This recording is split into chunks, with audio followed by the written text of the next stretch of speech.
ব্যাংকে রেখেও কেউ বিনা চিকিৎসায় মারা যাচ্ছে। আমরা মারা যাব, আমরা ব্যাংকের সামনে মারা যাব। আমরা আর কি বাড়িতে গিয়ে কি করবো? আমরা কেন নিজের টাকা নিজে রেখে কেন আজকে রাস্তায় রাস্তায় ঘুরবো? নিয়ে বুক পেতেছিলাম যে আমাদের একটা ফয়সালা হবে, আমাদের একটা সলিউশন হবে। আমরা চাচ্ছি না যে আমাদেরকে টাকা একসাথে দিয়ে দেখ, যেহেতু ব্যাংক একটা সমস্যা হয়েছে আমরা সেটা মেনে নিচ্ছি। আমাদেরকে ধাপে ধাপে দেখ, আমাদেরকে অল্প অল্প করেই দেখ না, কিন্তু কেন সেটাও দিচ্ছে না।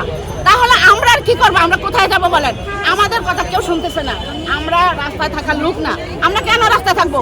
কেন আমরা রাস্তায় আসবো? ওনারা লিখিত আকারে একদম ফয়সালা করে দেখ, টাইম ফিক্সড করে দেখ, ব্যাংক স্বাভাবিক করে দেখ, হেয়ার কাট নামক এটা করে বন্ধ করুক। তাহলে আমাদেরকে কথা দিয়ে দেখ, আমরা রাস্তা থাকবো না।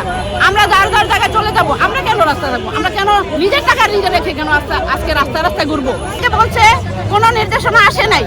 হ্যাঁ, আমরা যদি বলি যে হ্যাঁ অর্থমন্ত্রী বলছে আমার এই হয়েছে সেই হয়েছে, ওনারা বলে না আমরা আপনাদেরকে টাকা দিতে পারবো না, কারণ আমাদের কোনো নির্দেশনা এখনো আসে নাই। বাংলাদেশ ব্যাংক থেকে কোনো লিখিত আকারে আমরা কিছু পাই নাই, আমরা দিতে পারবো না। তাহলে আমরা বলেন আমরা কি করব? আমরা চাচ্ছি সরকারের কাছে আমাদের আবেদন, আমাদের ৭৫ লাখ গ্রাহকের আমাদের আবেদন, অর্থমন্ত্রীর কাছে, গভর্নরের কাছে আমাদের আবেদন, আমাদের এগুলি ওনারা যা বলতেছে গেজেট আকারে প্রকাশ করা হোক। হ্যাঁ, এগুলি আমরা জানি টাকা আস্তে আস্তে হইলেও জানি আমরা পাই, আমরা জানি বাঁচতে পারি। আমাদের কোটি কোটি টাকা ব্যাংকে, লোকজনের কোটি কোটি টাকা ব্যাংকে রেখেও কেউ বিনা চিকিৎসায় মারা যাচ্ছে। আমরা আমাদের দাবি পূরণ না হওয়া পর্যন্ত আমরা এখানে অবস্থান করব। আমরা দরকার হয় মরে যাব, আমরা মারা যাব, আমরা ব্যাংকের সামনে মারা যাব। আমরা আর কি বাড়িতে গিয়ে কি করবো? আমরা না খেয়ে মরে যাব?